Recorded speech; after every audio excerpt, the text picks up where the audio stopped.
মুক্তির পর থেকেই বক্স অফিসে ঝড় তুলছে বলিউড অভিনেতা রণবীর সিং এর action thriller cinema Dhurandhar 2 the revenge. প্রথম কিস্তির মতো সিকুয়েলেও তার অভিনয় দক্ষতা মুগ্ধ করেছে দর্শক সমালোচকদের। তবে সাফল্যের মাঝেই বড়সড় এক বিতর্কে জড়িয়েছেন এই অভিনেতা। ঘটনার সূত্রপাত গত বছরের একটি অনুষ্ঠানে। সেখানে ঋষভ শেঠি অভিনীত সুপারহিট সিনেমা কান্তারার একটি চরিত্র অনুকরণ করেন রণবীর। শুধু তাই নয়, চামুন্ডা দেবীর চরিত্র নকল করে দেখানোর অভিযোগ উঠেছে তার বিরুদ্ধে।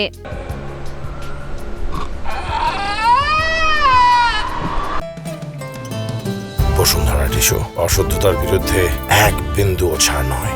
ভিডিওটি সোশ্যাল মিডিয়ায় ভাইরাল হতেই শুরু হয় তুমুল সমালোচনা। নেটিজেনদের একাংশের দাবি, এটি শুধু একজন অভিনেতাকে অপমান নয়, বরং ধর্মীয় অনুভূতিতে আঘাত। বিতর্ক এখানেই থেমে থাকেনি। ঘটনার জেরে কর্ণাটকের আদালতে দায়ের হয়েছে মামলা।